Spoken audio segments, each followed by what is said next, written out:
I think a lot of go-to-market teams today are playing whack-a-mole and they're jumping from one thing to the next, trying frantically to implement AI and improve systems and improve processes, and it's all over the place. And so we've really refined this over a long period of time to try to get crystal clear on what the priorities are so that we can turn the noise into a signal and have something that's really going to move the needle for revenue. We don't need to be perfect. What we're really trying to ask is, are certain areas of our go-to-market good enough such that we can move on and try to fix the next thing, or are they fundamentally broken? The end result is going to be a tangible action plan for what to do about it so that you can actually go and start executing on those things, and you have a clear line of sight on what you need to do in order to make those necessary improvements and go to market.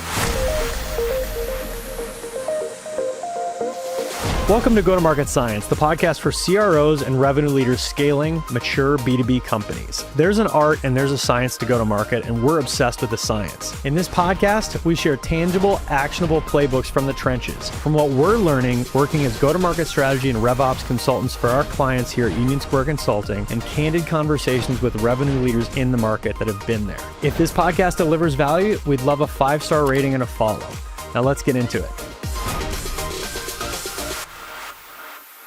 Welcome back to Go-to-Market Science. I'm Rachel Buchert, and I'm here today with our CEO and founder, Eddie Reynolds. And in this podcast, we're going to share how go-to-market teams can run an incredibly quick and effective diagnostic on the state of their go-to-market using our proprietary Go-to-Market Diagnostic Framework. So to do this exercise yourself, you can find the link in the show notes or go to unionsquareconsulting.com/frameworks and find it in the framework there. I think it's actually a backslash, but same difference. Backslash? It's I a guess backslash. So. Yeah, you're right. I noticed you're that right. in your notes. Yeah. Anyway, I'm excited to dive into this with you, Rachel. Yeah, me too. As the date of this recording, it's a very new framework, but it'll be all ready to go once this recording is published. Awesome. Tell us a little bit more about what we're going to cover today. What this framework is, it's like kind of a light version of our internal diagnostic that we do with our own clients. It's something that'll help get you a clear enough picture of where the gaps are in your go-to-market operations to begin prioritizing what you need to work on next to really start seeing things move forward with the evidence to back those projects up. So the diagnostic, it isn't just a survey or just a list of questions. There are questions in it, but it's not just that. It also requires a bit of effort in the form of mapping those answers to those questions onto what we're calling a heat map to get that complete picture. So it might sound a little bit confusing now as I talk about it, but it'll make more sense as we go into it. Or if you check out the visual in the framework on our website. And we have links to all of that in the show notes. It does take a little bit of effort, and we know we could have made it simpler, but we would have rather made it useful. So Eddie, why make this framework? Why did we do it? Well, you tell me. It was your idea. It was my idea, yeah. I'll answer that question anyway. I think it was your idea. You pushed it. You worked with Jerry, who runs our consulting team, and then you guys worked on it together and then brought it to me for light revisions and feedback. And one thing I will say is so our go-to-market diagnostic is over 150 questions. We don't necessarily ask every client all 150 of those questions in one go. That's quite a lot to take down, but we have those questions available to ask for very specific and different use cases to identify the gaps in go-to-market. And it feels very onerous, right? And I will say, even me reading through how you and Jerry summarize this, it simplified the entire idea in my mind to the extent that I think we're now going to go back to the drawing board and improve how we do our diagnostic with our own customers. It really clarified things. It took some things that were multiple questions and turned them into one single question. You introduced the idea of a heat map, which I think is a really great way to just visualize what go-to-market looks like in different areas, which we're going to get into, and explain that to an executive. And the real answer to your question of why bring this framework is because we believe in taking the best of what we're doing and publishing that to the world.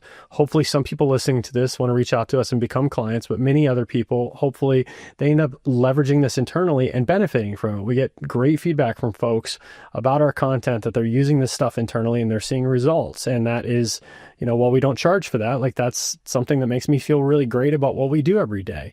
And we wanted to really think about what problem are you trying to solve in go-to-market first before necessarily sharing how to solve those problems. And I think a lot of go-to-market teams today are playing whack-a-mole, and they're jumping from one thing to the next, trying frantically to implement AI and improve systems and improve processes, and it's all over the place. And when I talk to CROs and go-to-market strategy and ops leaders, a lot of times they're incredibly overwhelmed. They never have enough time in the day. They've got massive pressure to produce, and they're trying to get so many things done. And we face that same pressure when those folks hire us. And so we've really refined this over a long period of time to try to like get crystal clear on what the priorities are so that we can turn the noise into a signal and have something that's really going to move the needle for revenue. And so, years and years of doing this ourselves, we've refined this, and we wanted to share that with the world. And I think in doing that, we refined it even further than what we already had for our internal use. Absolutely. And I'm really happy with where we landed on this light diagnostic framework, because all the other kind of like diagnostics I've seen out there that's similar to this, they are just like lists of questions that you're, checking boxes and going off one by one. And it just doesn't capture the nuance of all of these different systems and all the different things that can be going on in your operations at any given time. So yeah, we tried really hard to capture that nuance in a way that wasn't so complex that people looking at this aren't going like, oh my God, I'm not going to do this. I don't have time for this. This is crazy. So it is an exercise that you can do in, I don't know, maybe even 20 minutes probably, if you have all the reports and stuff at hand or less, but get some real value out of it and not just something you'll look at on paper, go, oh, cool, and then never look at it again. For sure. And I think it's even more important to emphasize that, and we're going to get into this in the podcast, and people can, check out the framework and read through this, but to preview that, we're also going to talk about how to take action on this. So the end result is not some heat map that says we're really good in this area of go-to-market and we're bad in this area. That's sort of like the middle of this journey. The end result is going to be a tangible action plan for what to do about it so that you can actually go and start executing on those things, and you have a clear line of sight on what you need to do in order to make those necessary improvements in go-to-market. And that's a big thing that we're going to emphasize here on this podcast and in the framework that we've already written up, is how we actually take this and translate that into an action plan or a go-to-market ops or RevOps roadmap that the team can go execute and see real impact on revenue. I also say, at the risk of rambling, because you have a lot of questions that we got to get through in less than an hour, one of the things that's really important to note here is that we are under massive pressure when we have a client hire us. Nobody is willing to pay us to spend 90 days doing some diagnostic and give them some fancy PowerPoint presentation at the end of it all. We are oftentimes working on specific areas in go-to-market the day we start working with somebody, while simultaneously trying to do this diagnostic so that we don't end up playing whack-a-mole indefinitely. And so the way that we've developed this framework is to help folks do exactly that in their own organizations, because we realize CROs, CMOs, VPs of go-to-market strategy and operations, VPs of RevOps, all of these folks are under incredible pressure to produce and get things done yesterday. And we wanted to develop a framework that's not just theory and results in some fancy PowerPoint, but gives you a tangible action plan that you can move on quickly. All right, Eddie. So it's obvious how something like this could be really helpful for SMBs. But why is it a tool that even enterprise companies can use? Well, I think it's even more useful for enterprise companies. I think the challenge that we see with SMB is that oftentimes they have one sales team, one motion, maybe one or two marketing channels, and sort of just one, type of CS. And so one could say, okay, like if you go in and fix all of the areas of go-to-market that are broken, then you can see significant improvement. But what we find with a lot of those companies is that people are too busy closing deals and things aren't broken enough. What happens in the enterprise, and where we specialize and focus our energies, is that they've got multiple motions that are broken at the same time. And so it first sort of justifies our existence in that, like, we don't have just one simple problem to fix. We've got multiple problems. And the way I'll think about this is, like, I'm thinking about a specific customer as an example. They had an SMB motion, a mid-market motion, an enterprise motion, and a separate international motion.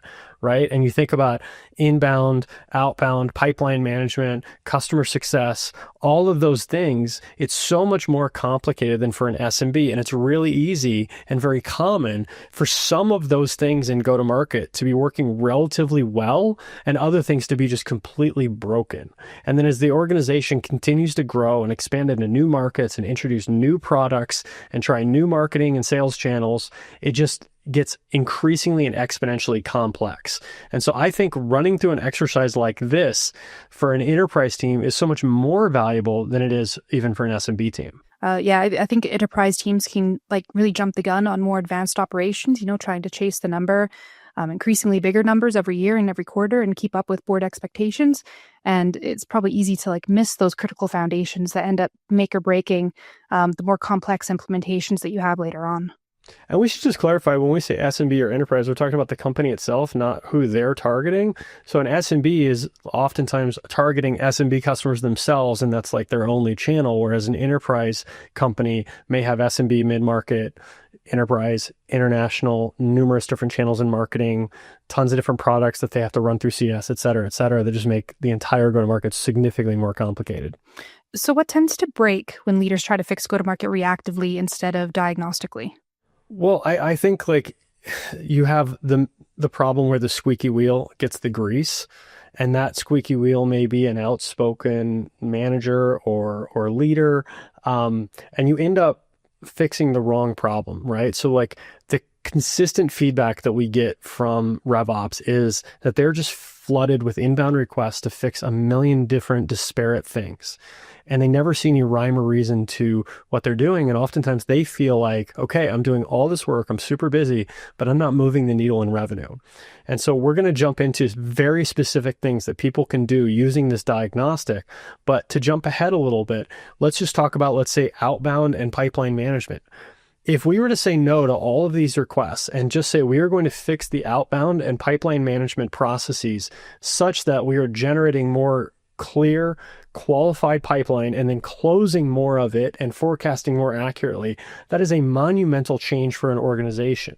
But instead, oftentimes what we see is, here's this little thing inside of outbound that we need to fix today. Here's this little thing inside of pipeline, like we need to fix the pipeline report that we fix in pipeline. And we never actually see any impact to revenue because we don't have enough focus to move the needle. All right. So for the sake of time, let's go on to the next section. So we're going to talk about how to get the most out of this framework. So one important thing to know is, if you're not used to our content at this point, we talk a lot about maturity stages, and we have something called the go-to-market efficiency pyramid and 4 stages of go-to-market ops maturity. So there's at the bottom, the foundations, then adoption, optimization, and then acceleration. So Eddie, why did we choose to look at this go-to-market diagnostic through the lens of these maturity stages and then the functional motions that we talk the most about: pipeline management, outbound, inbound, and customer success? Yeah, so here's why. So we'll go back to the example I was sharing, and I'll keep hitting on this example throughout this podcast just so it's consistent. Let's say that we have problems in our outbound motion and or our pipeline management motions, right? The first thing we want to think about is the fundamentals. And I think you said foundation. Did I? It's actually fundamentals. Yeah, all good. Oops. I think we use it interchangeably. I think of like the fundamentals and adoption as our foundation. And if you look at the pyramid visual, it's going to look like that, right? That foundation is the difference between, for example, having a bunch of different reps that all have a different idea of what a qualified sales opportunity is. They have wildly different levels of open pipeline, different close rates, different sales cycles, and they're just doing things their own way. Well, why do we have sales process? Like, let's take a step back from that for a moment. The reason that we have a sales process is because we as an organization have closed a bunch of deals. We're not some early stage $1 million startup still trying to figure it out. We're a $100, $200 million company. We have closed hundreds or thousands or tens of thousands of deals over the years, and we see recurring themes that cause us to win or lose deals. We've then reversed engineered that to say, hey, new sales rep or even old sales rep, if you do all of these things, you significantly increase your chances of winning a deal, of winning a bigger deal, and doing it in less time. So go do these things so that you don't lose money and let things fall through the cracks. Well, when we just say that verbally and we don't translate that into people actually doing those things consistently, then the organization is losing money, hand over fist. We end up spending more money, as in like higher CAC, for every customer that we acquire because our team is going through inefficient motions. The same thing can be said for inbound. The same thing can be said for other channels that develop pipeline that we're not going to get into here today. And the same thing could be said for every aspect of customer success. So the foundation, as I see it, is the fundamentals and the adoption of those fundamentals, where we go from, hey, everybody disagrees on what this process is, to everybody is executing this process, or at least the most important components of that process, consistently. Mm-hmm. And I know this whole thing is, just by the very nature of it, fairly complex and potentially overwhelming. So how should a CRO mentally approach this diagnostic to avoid getting overwhelmed or feeling like it's too much to wrap your head around? Well, I'll say two things, and these are somewhat conflicting. One, we're going to introduce this idea of the go-to-market decision tree, where we ask a series of questions to help narrow focus. So we may go through that decision tree and end up at the example I keep sharing, which is we need to fix our inbound motions and our pipeline management. I shouldn't call it a motion, but pipeline management, right?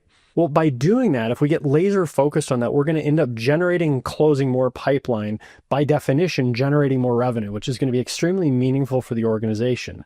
We also push aside all the other things that are going to distract us from that pursuit. We're going to have to ask less questions in our diagnostic. So in our case, where we have over 150 questions that we could potentially ask, we're eliminating many of those questions so we can get to the heart of the problem that we're trying to solve. However, what I really love about the way you and Jerry put this framework together is you simplify those questions so that we just have 4 questions for outbound and 4 questions for pipeline management and 4 for inbound and 4 for customer success. So it would be very easy to just answer all 16 of those questions and have a high level overview across all of go-to-market. Or you could do both and make it even faster. But either way, at some point in time, you're going to have to narrow focus and say, what's the specific area of go-to-market that we want to fix, and prioritize over the next 90 or 180 days as much of our resources as possible to fixing those things and saying no to all of the other whack-a-mole requests that come through unless they're absolutely mission critical. And what kind of honesty do you think is required for a diagnostic like this to actually work? Well, one thing I think that's really important is that we don't need to be perfect. What we're really trying to ask is, are certain areas of our go-to-market good enough such that we can move on and try to fix the next thing, or are they fundamentally broken? And so I think like there's nuance in that. But what we're trying to get at here is, if we spend time and resources trying to fix this thing, will that move the needle? We will never, ever be perfect. Our pipeline management will not be absolutely perfect, such that every single deal that's in our pipeline should be in pipeline. It's in the perfect stage. It's got the perfect next steps. Every single sales rep has the perfect sales cycle. They're selling large deals. Their close rate is above 35%. We're never going to have that. But the question is, how broken is it? And if we dedicate resources to fixing that, will that move the needle more so than tackling other areas of the business? And all we're trying to do is get to good enough, right? If we've got reps that are consistently closing at 20, 25, 30%, which sounds crazy high when the average B2B SaaS company is like 10 to 20%, but I've never personally experienced anything south of 20% in my career, including starting my own company. And so like to just get there with what I've experienced in every job I've ever had, what I experienced at Salesforce, what I experienced in this tiny little company that I've built that had none of the assets that Salesforce has, is that we're wasting so much less time and resources and money trying to acquire customers. So the question is that we need to be honest about, if we allocate resources to fixing this problem, will that move the needle? If so, let's focus on it. If not, we can move on to the other thing where that is true. So let's take a little bit deeper into the 4 go-to-market ops maturity stages. The step 1 of the diagnostic is really making sure we understand those stages and why they even exist. So Eddie, could you explain to us a little bit about why we need to know what these stages are and the order that they go in and why that's important? Sure. So we'll start with the fundamentals. And to dumb this down, it's different for each area of go to market. But essentially, it starts with understanding your ICP and your buyer personas. Who's your customer? Then it's mapping out the customer journey and the process that's relevant for the part of go to market that we're talking about, right? The reason this is, and then thirdly, is building this into the systems. The reason that this is important is I'll go back to this pipeline management example. If you show me a pipeline report and every sales rep has a different definition of a qualified sales opportunity, or sales qualified opportunity. They have a different process for trying to close those deals, a different idea of what stage 2, stage 3 means, et cetera. Then the pipeline report just means nothing. And I can't begin to tell you how many times I've talked to sales leaders, CROs, et cetera, that say, oh, we've got $30 million in pipeline, but I don't trust that. It doesn't mean anything to me. That is a fundamentally broken go-to-market. And so going back to that honesty question, we have to ask, would fixing that make a massive impact on our revenue production? If it's wholeheartedly broken, then yes. If it's not that broken, if you say, yeah, like our reps average 25% close rates, we've got good sales cycles, we don't have a lot of junk in our pipeline, I think it's pretty good. It could be better, but I think it's pretty good. Well, then we could move on to another area of go-to-market and say, well, okay, the way that we close deals is pretty good. What about outbound? What about inbound? What about onboarding and, monitoring customer health or identifying expansion opportunities, et cetera? If those things are fundamentally broken, that is where we're going to get the most impact on revenue, right? But that's only step one. Step two is adoption. So if we sit down and we create a bunch of fancy documents that outline, what our definition of our customer is and what our process is, and then it just sits in a Google Doc somewhere that does nothing for anybody, right? We need to put in the hard work, and it is the hardest part of go-to-market, in getting the team to adopt those definitions and process and execute consistently. And if we do that, that's the 80-20. That's where we get the most bang for our buck. We go in, we take an aspect of our go-to-market that's wholly broken, and we fix it. And maybe it's not perfect, but it's pretty decent. That will give us the fastest and biggest impact on our revenue production. Once we've done that, we usually advise our clients to do that across their entire go-to-market before starting to allocate significant resources to optimization. Optimization is where we now take these reports that we have in our systems and we start to analyze the data, and we look for ways to turn the needle a little bit, to tweak the engine and try to get a little bit more efficiency. Now, I think this is incredibly powerful, and over a longer period of time, with lots of resources allocated to this, we can make incredible improvements in our go-to-market. But we can't do that if we don't have the ability to look at our data and understand what's going on. If we don't have the fundamentals and adoption in place, we're just operating on gut feel and hopes and dreams. If we have solid process and data, we can then analyze that data and start to optimize it. Once we've done that, and we've kind of at least done good enough, again, it doesn't need to be perfect. There's always more we could do, but we've done a good job of looking at our data and trying to fix things.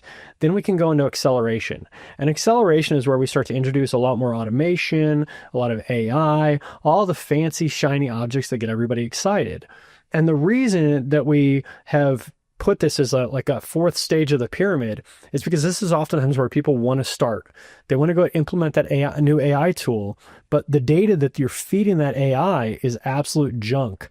People aren't doing basic things, like we're not following up with leads, and now we want to create some AI thing that's going to do whatever. And you're like, maybe that works, maybe it doesn't over the long term. But you know what is guaranteed to work? Just getting your reps to follow up on your leads, or identifying that those leads aren't worth following up to begin with and stop routing those leads to your reps.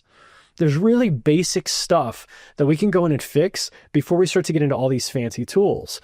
But once we've got that foundation in place, we've started to optimize it a little bit, then we can start to look at tools like AI and automation and other things and say, okay, how do we amplify what's already working? And we've already taken at least a little bit of time to try to tweak and fine tune. And that concept of going through and progressing through the stages of maturity from fundamentals to acceleration, and not getting ahead of yourself and skipping one and going to acceleration before you have the fundamentals down, is kind of the whole concept and reasoning behind the way that we've organized this scoring system and the heat map for the diagnostic. So the heat map is there to show you where you may have developed later stages of the pyramid preemptively, and where you need to maybe go back and fix earlier stages in order for the projects of those later stages to actually work and get you revenue results. Yeah, I mean, I've heard other people talk about this as go-to-market bloat. A lot of this is buying a bunch of fancy tools and then not seeing any impact. And I think over the last few years, we've seen a lot of organizations pull back on that, possibly not enough though. And this is where you see, okay, we bought all these fancy tools, we implemented all this stuff, but we're not seeing an impact to revenue. Why is that? Well, that's because we don't have our fundamentals and adoption in place. We don't know who our customer is. We don't have an efficient process for targeting that customer and trying to convert that customer. And then we layer on all these like fancy tools and automation and AI on top of that thing that's broken. And then we're wondering why we're not seeing ROI from those investments. If you go back in and fix the fundamentals and the adoption, then you can go back into those tools that you might be locked into contract with and go, oh, wow, now I see how we can get value out of this. So moving on to step 2, and we already talked about this a little bit earlier on, but this is identifying your focus area and using the go-to-market ops decision tree to help with that. So Eddie, why do we recommend focusing down on one area with the go-to-market ops decision tree when we could, just look at everything all at once? I think the simple answer is that like it's too stressful to look at everything at once. You're playing whack-a-mole. You're not going to have impact. If it is hard enough to get everybody rallied around the idea of, for example, we're going to fix our outbound program, it's really hard, right? But if you get all the right stakeholders in place and you say, here's a clear action plan, you have a significantly higher chance of achieving that. But what you have to do to achieve that is to say no to everything else. And so I think it's really critical that CROs sit down and ask themselves the hard questions of where do I want to focus my resources to get the most impact in my go-to-market? And so with the go-to-market ops decision tree, we start off with a basic question. If you could improve only one thing over the next 90 days, what would it be? Generating more new business or higher net revenue retention? 9 times out of 10 people say new business. Fine. I could debate that, but we'll go with that for now. Then you ask, okay, within new business, is it generating more pipeline or closing more of the pipeline that you're already generating? Again, 9 times out of 10 people say generating more pipeline. I'll push back on that one a little bit harder. If your close rate's 10% and your pipeline's a mess, why would you want to invest resources to just put more stuff in the top of the funnel that's going to slip out, a leaky funnel? I would really recommend fixing your pipeline management if that's the case. But you can do that in tandem with like maybe one pipeline generation motion, such as outbound or inbound, usually not both, in 90 days. So you say, okay, like we're now landed on outbound and pipeline management. We're going to say no to everything that is not absolutely mission critical, burning the house down, and we're going to focus our energies on fixing that. You are 10 times more likely to be successful in that regard and to get through the fundamentals and adoption in 90 days, such that you can then pivot to optimizing those two motions or pivoting to something else like inbound, for example, and saying, okay, like we've got all our reps calling all the right people. We've got a good territory plan in place. It's capacity based. We've got everything segmented out, et cetera, et cetera. Like we've got the right messaging. We're just like laser focused on making outbound work. We're generating pipeline. Folks are running through an efficient process to close deals. We're not losing deals because we're skipping, stupid steps. Now let's go and like figure out what we do with inbound. And now we're feeding that into the pipeline that we have a greater chance of closing. That is a monumental impact. That will have a monumental impact on revenue if done right. But if we just play whack-a-mole and constantly try to fix everything across go-to-market at once, we will never get there. And you can read more about the go-to-market ops decision tree through the link in the show notes or on our website. And you don't need to read through this in order to do the diagnostic. Like we said, we want to keep this really simple and easy for you guys. So there's no required reading. We're going to go through everything that you need to understand in this podcast and the framework itself in order for you to do the diagnostic successfully. The point of this part is just to really look at the bottlenecks in your go-to-market and revenue growth and know where your biggest priority is. So you can focus in when you're looking at that heat map and trying to decide what you should do first. So step 3, now we're getting into answering the diagnostic questions and the scoring philosophy. So we have a list of diagnostic questions in the framework. We're not going to go through every single question on this podcast because I think that would just take way too much time and probably not be super fun to listen to. But it's you go to the framework and you can take a look at them. We have a worksheet that Eddie made up. It's very beautiful and very helpful. You can do the whole heat mapping and everything there. It's all programmed for you. So how these questions work is we organize them by the four different go-to-market ops categories we mentioned before: pipeline management, inbound, outbound, customer success. And we know these aren't the only things that you do in go-to-market, but this is just kind of what we focus our content on mostly at this point in time anyways. So for each section... Yeah, let me address that really quickly, Rachel. I think like an obvious gap would be like, let's say channel or partners, right? But I think you could look at outbound and you could ask similar questions to channel or partners without, too much of a stretch of the imagination. Like, so for example, the first question on fundamentals for outbound is, do we have defined and documented ICP that matches with marketing and customer success data and capacity-based territory assignments for our outbound reps? Now, there's lots of different flavors of partners, but for example, if our partner channel is, hey, we reach out to folks at certain types of organizations that could then refer their customers into us, well, then we just translate that question. Do we have a defined and documented ideal partner profile that matches with marketing and customer success and capacity-based territory assignments for our partner reps? It doesn't take a crazy stretch of the imagination to translate this to something else. And we didn't want to cover every single possible go-to-market motion here. There's certain things like PLG where, because of the types of companies we work with, we just don't run into it that often. But same thing, like with PLG, like, do we have a clearly well-defined like product qualified lead and a clear process for our reps to follow up with those product qualified leads? Again, it's not too difficult to think about how this might translate to areas we haven't covered. Mm-hmm. And that worksheet is fully editable. You can get the link to get your own copy of it. So if you need to edit the questions in the worksheet itself to match with your business more, you can just do that. It's easy peasy. So for each section, we ask those 4 questions, one for each of the maturity stages. Question is designed to give us a general idea of how completely that maturity stage is built out for that category. So we ask you to answer each one using a red, yellow, green scoring system. So red meaning this is missing, yellow meaning we have it somewhat to some degree, and green being like a strong yes, like we 100% have this, it's fully built out, it's operational, it's great. So we also give a list of evidence that you can pull for each section to help support your answer. So this is helpful, when and if multiple people in the organization are using this worksheet together and maybe they're giving different answers, which is another problem on its own, but we'll get to that in a bit. You can see where the source of truth lies and maybe even potentially uncover some other issues with your reporting accuracy or the existence or non-existence of some reports in the meantime. All right. So Eddie, what is the danger of being overly generous with the green score?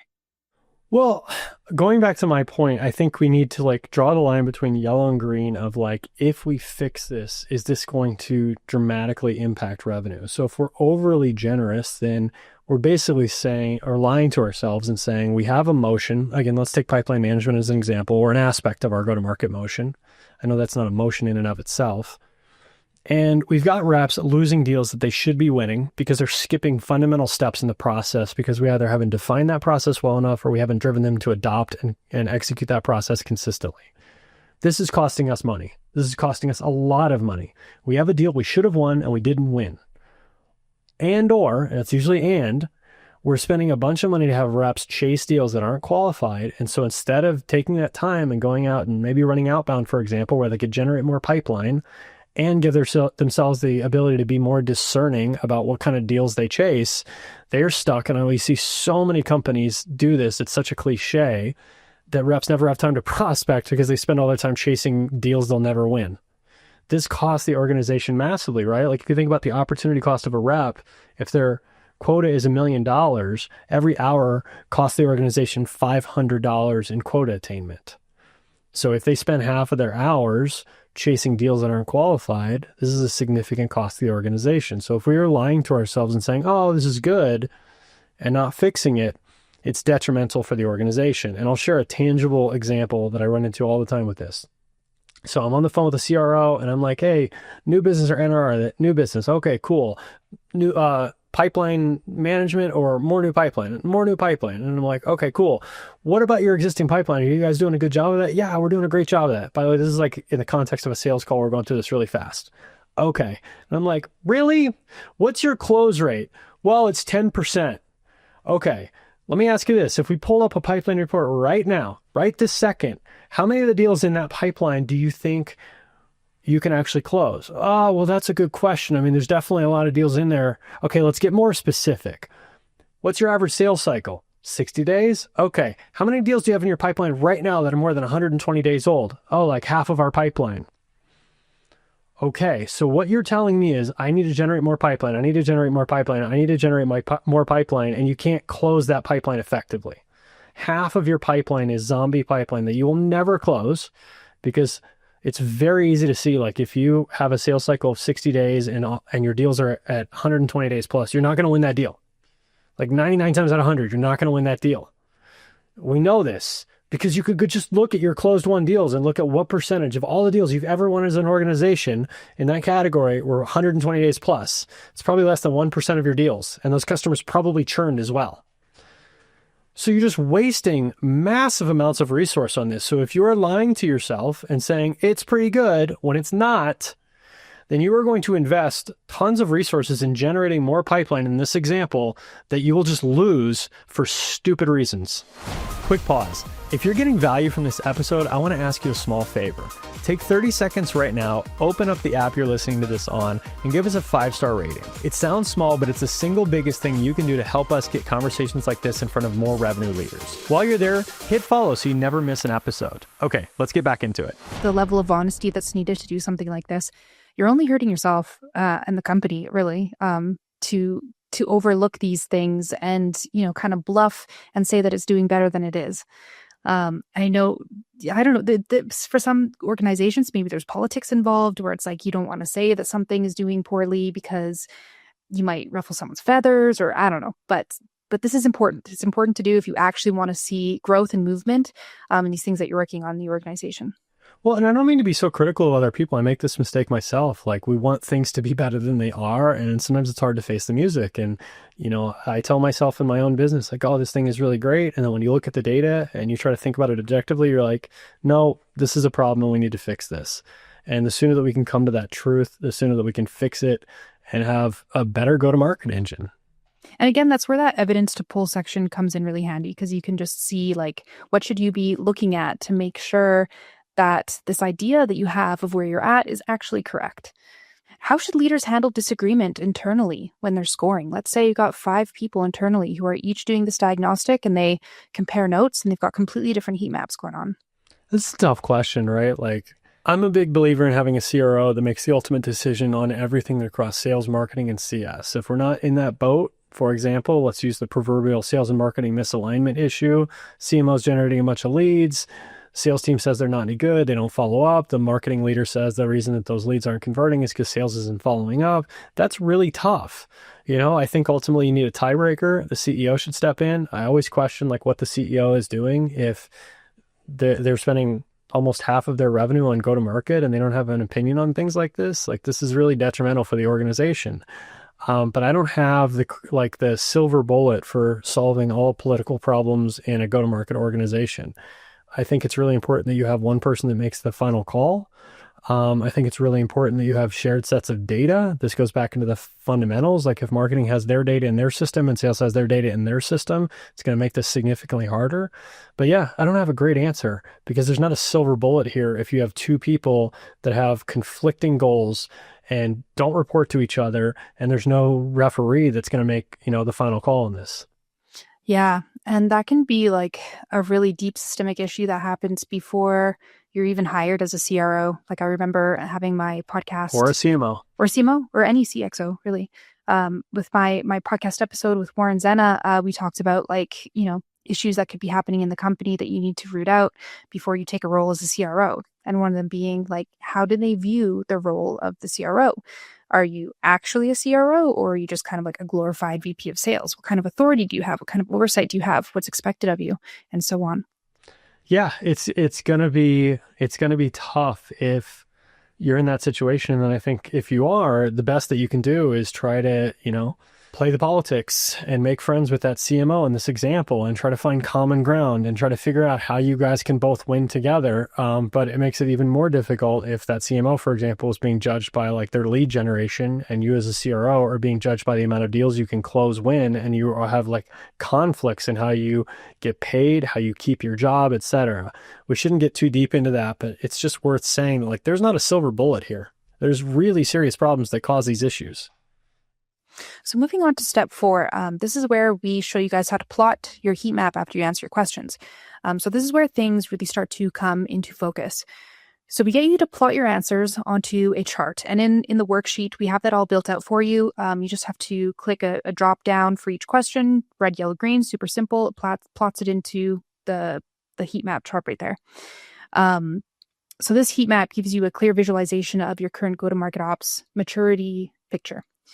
So Eddie, why is visualizing this diagnostic so powerful? Well, I think this piggybacks off of your last question, right? So it also depends on who's creating this heat map. Let's say that we have a VP of go-to-market strategy and ops that's creating this heat map and they're bringing that to their CRO. Well, this is a really easy way to just visualize, here's our entire go-to-market and where we're strong and where we're weak and why we should prioritize allocating resources in specific areas and saying no to other things. Why we should narrow our focus to the things that are going to be most impactful. If, however, it's the CRO doing this and we've got this CRO-CMO issue that we just discussed where there's misalignment, then it might be a scenario where the CRO brings that to the CMO or vice versa, or one of them brings it to the CEO and says, this is how I see our go-to-market. These are the problems that I see preventing us from hitting our number this year, and I want to do something about it. I think for busy executives, having a visual that just clearly articulates this is the landscape that we are working with right now is super, super helpful, even if it's kind of basic. Mm-hmm. And so what kind of patterns can immediately jump out when teams see their heat map? I know there's some common ones.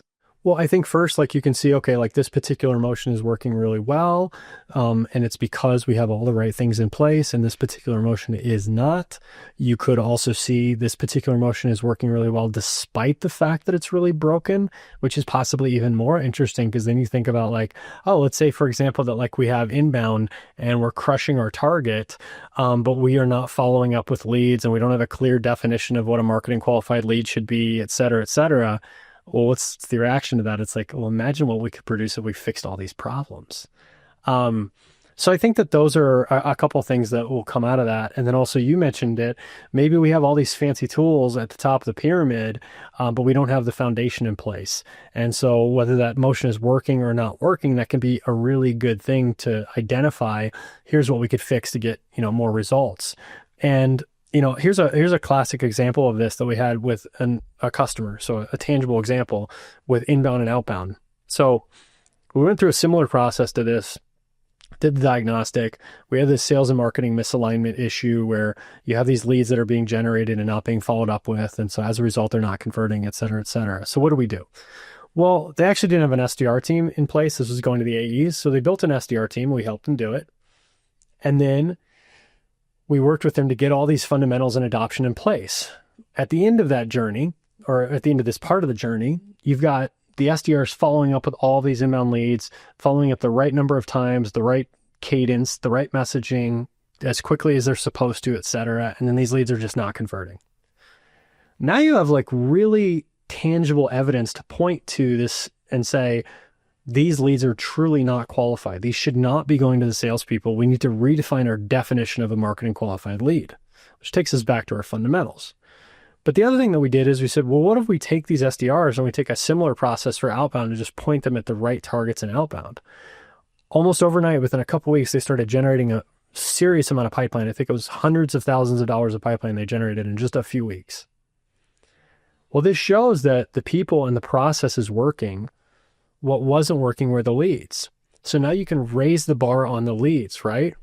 And so when you have like this heat map, you're able to like see that idea visually, and you can go back and say, okay, like if we fix these issues, we have a significant chance of improving our performance in this particular area. And I think that that was a tangible example where it's like this chicken and egg thing of like, are our definitions wrong or is our execution wrong? Well, if we fix the execution and it's still not working, then maybe the definitions are wrong. But then we take the execution and move it over to somewhere else and the execution works and produces the desired result, then we can be pretty clear and confident that it's the definitions, in this case, the definition of marketing qualified leads, that's wrong. And if we fix that, we might have a winning formula. Yeah, I love that story. It's one of my favorite. And some other like patterns that I've noticed also, having one area of go-to-market that's been completely neglected and everything else is in the yellows or greens. So one that we see a lot is customer success. Usually the fundamentals are red or yellow, and pretty much everything is usually red or yellow in customer success. Maybe not acceleration. People always love to insert AI into things before the foundations have been built out. So I think CS is just like a department that's just constantly underfunded, right? Like it's seen as a cost center. And so if our NRR is not where we want it to be, specifically if our renewal rate, our retention is not where we want it to be, and then we look at the fundamental process and find that like we don't have a clear definition for how we onboard a customer. I don't remember the exact questions that we've outlined in this framework, so forgive me if I get this one off because you simplified what we use every day. But things that you're looking at, like, do we have a way to score whether or not our customers are healthy? Do we have a process to do something about it, et cetera? If those are all no, no, no, no, no, then we shouldn't be surprised when our NRR is below target. yeah. And no area of none of these areas of go-to-market should be in the red for fundamentals or adoption. So if you have anything that's red in fundamentals or adoption, that needs like immediate attention, especially if things higher up are in yellow or green. So you can't have, somewhat optimization if you have no fundamentals or adoption going. There's a huge mismatch going there, and you need to take a deeper look at that. Well, you can't optimize something because, like, for us, optimization is analyzing the data and then testing things to improve that data. Like, what's our close rate? Like, if we don't know our close rate, it's hard to improve it. If we know our close rate, then we can try things and see if that improves our close rate. And then acceleration, if you have bad process and bad data and you layer on automation or AI, most of the time, all you're doing is amplifying a broken process.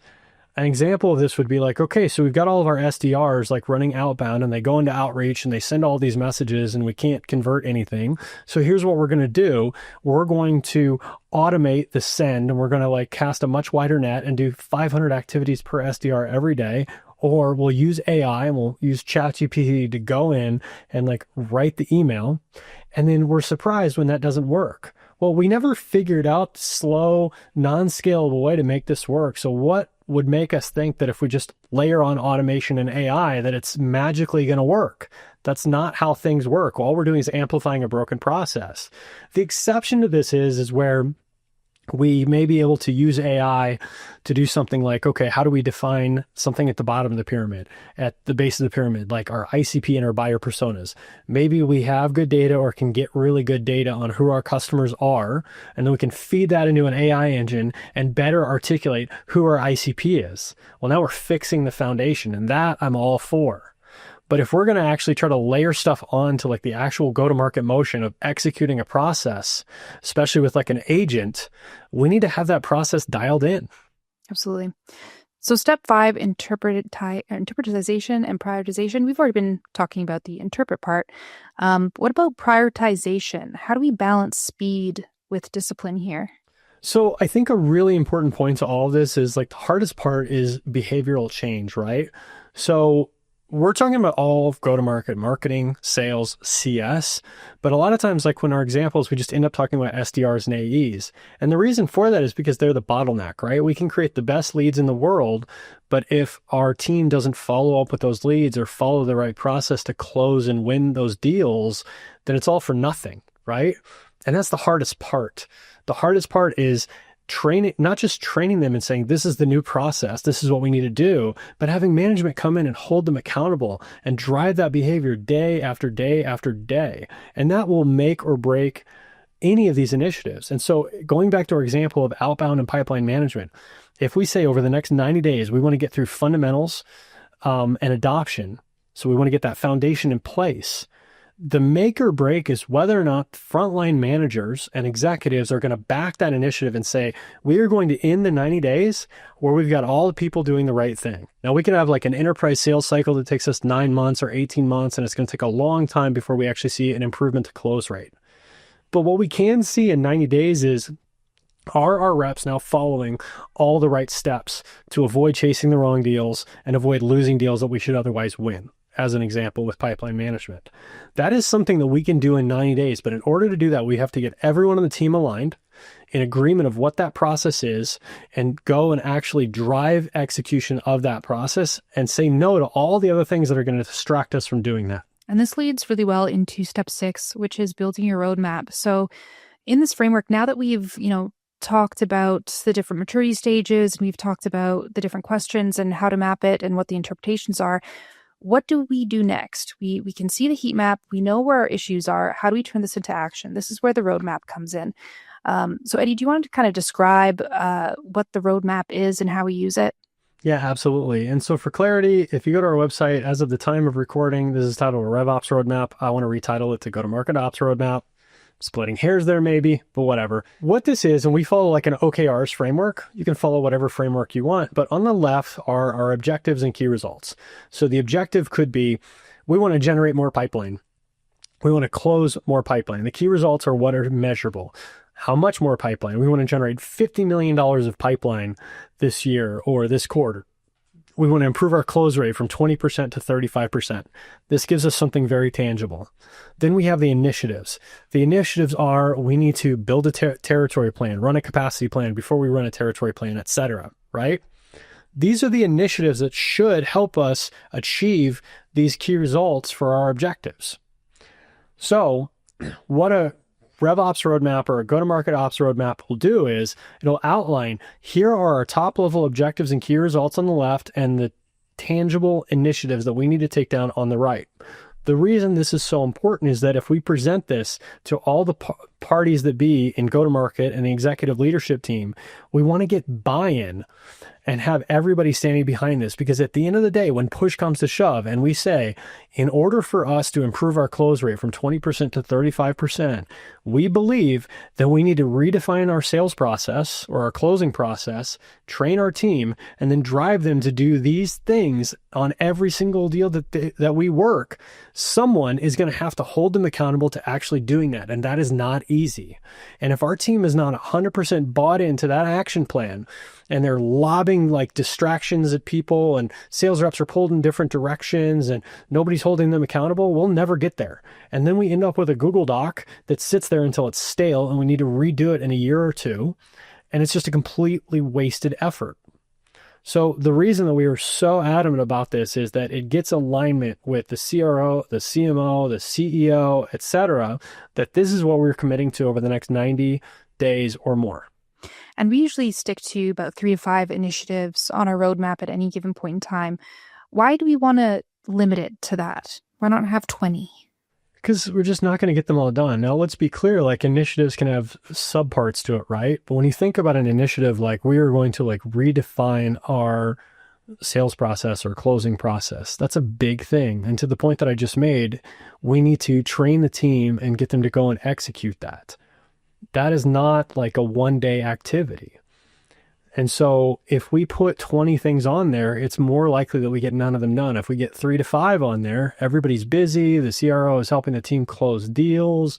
We got to hire new reps. We've got a million different things. We got a board meeting coming up. Like, it's not like we are all just sitting in a dark room for 90 days doing nothing but this.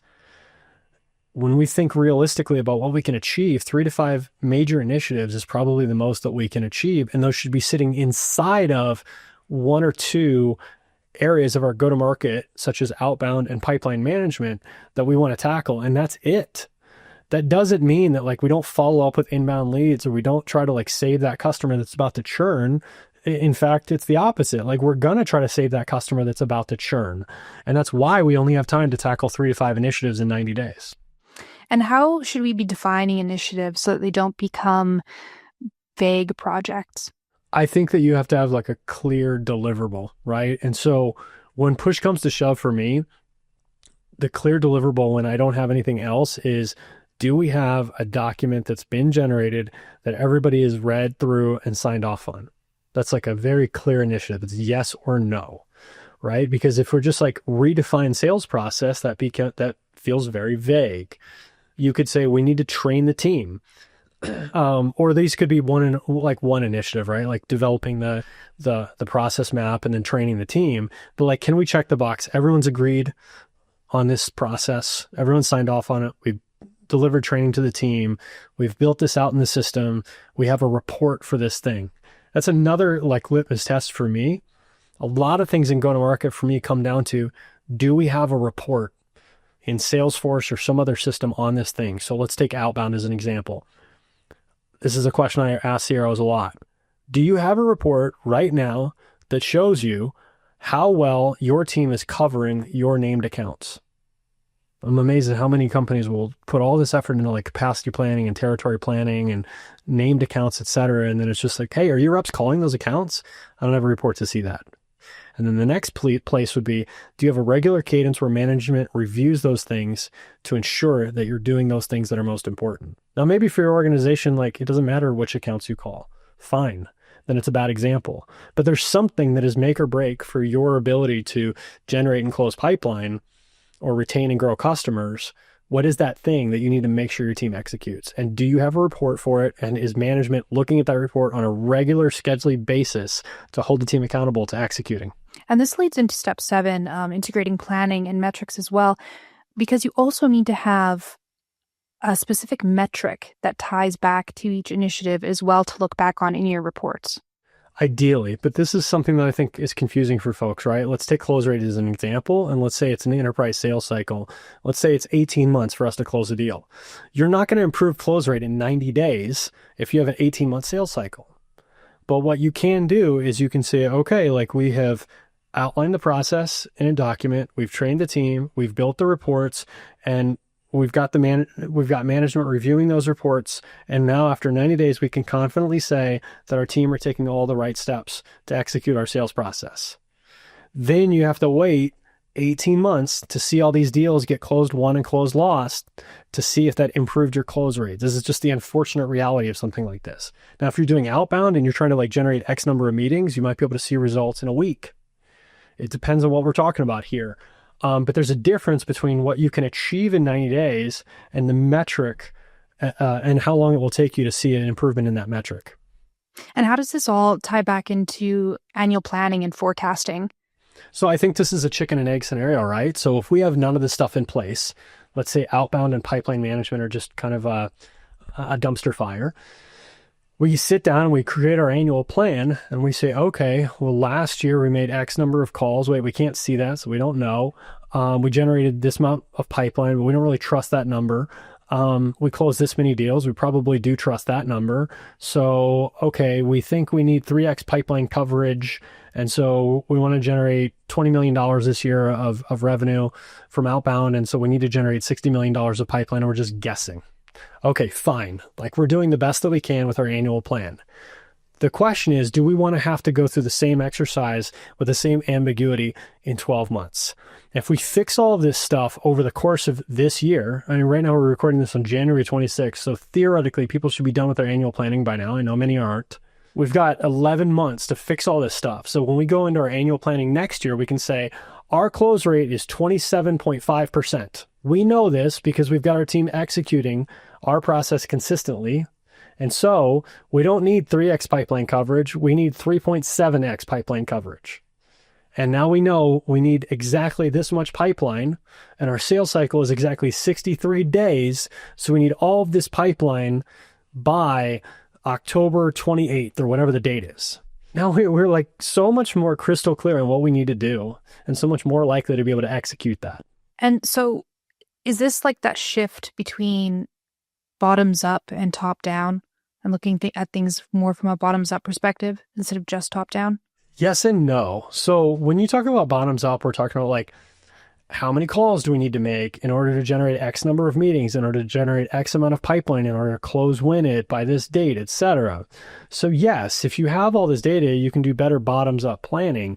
You can still do bottoms up planning without it. You're just taking wild guesses, right? So that's the difference. Like, I don't need this in order to say, okay, like, well, I need to have 3x pipeline coverage, so I need to generate this much pipeline. And I think that, like, if we have X amount of meetings, we'll generate this much pipeline. And I think if I make X calls, I can generate X amount of meetings, but I'm just guessing. What we want to do is get that foundation in place so that we're not guessing. We have real data, and we can confidently say, if we hire these reps and onboard them in this period of time and they do X, Y, Z, and X percentage of them like don't work out, we'll be able to hit our number. Cool. Well, those are all of the steps for the diagnostic. And I know we covered a lot. I hope everyone was able to follow along, potentially even following along, looking at the framework as well. Eddie, what's intentionally missing from the public version versus the kind of diagnostic that we do with our clients? It's just the detail and nuance, right? So our diagnostic is over 150 questions. Some of those questions have been combined into one question here, but we wanted to make this simple. We didn't think it was going to be impactful for people to read through all 150 questions. So that's the major thing that's missing. The other thing that's missing is just sort of even more focus, because those questions are there's so many of them. We don't have the luxury of going through all of them in one go. Because you've simplified this into 16 questions, you could actually do that, which is cool. But even if you can answer all 16 of these questions in 20 minutes or an hour and then develop a plan and say, this is how we're going to fix all of go-to-market, you can't fix all of go-to-market in 90 days. Not unless you have like a 3-person sales team and you just have like one motion. Sure, you could do that in 90 days. But if you have an enterprise type company, 100 million plus in revenue, multiple different go-to-market motions, it's going to take more time. Mm-hmm. And correct. So I think that, oh, sorry, go ahead. Oh, sorry. I was just going to say, and correct me if I'm wrong, but I believe the internal version is also a little more complicated in the way that we score it. It's not just red, yellow, green, similar, but not just those three. And the way that we like plot it onto our own version of what could be considered the heat map. Correct. And there's just a lot more nuance, right? Like, we have people on our team with a ton of experience that have been doing this a while on their own, and we've been doing this a while collectively. And so there's just a lot more nuance here. This is essentially just a simplified version. With that being said, I think I've learned a lot going through the process of generating this framework with you, and then it's forced me to think, how can we simplify our own internal process? So I'm actually pretty excited about this framework. Mm-hmm. Yeah, me too. And so how should CROs decide whether they need to go deeper than this or not? I think the answer is going to be the strength of their team and the impact that they see to revenue. So as an example, let's say that this is a small company with 5 salespeople and everything is outbound and we close deals and then we have like a pretty simple CS process. We don't have anybody in RevOps. The CRO is listening to this podcast and they're like, this could be a cool exercise. And they go through the exercise really quickly and they're like, I think I have a really good idea what I need to do here. And it's enough to be dangerous. It's enough to like see the impact that I want to see in the organization. That's where I think good enough is good enough. When you're operating an organization at 100, 200 million in revenue, I think that you need people that have real experience in go-to-market strategy and operations, or you are going to be just losing a lot of money. I mean, here's kind of a random example. I remember listening to this talk about like how they created the Facebook like button, like the amount of rigor they put into thinking about how do we make this like button perfect, right? Why does that matter? Like, would you or I care about the like button on our website? No, it just doesn't move the needle. But for Facebook, when they have 2 billion people clicking that button, like probably 30 billion times per day, the shade of blue that like button is makes a difference. And so I think that when you're operating at a certain scale and you're looking at, is our outbound motion fundamentally broken or not?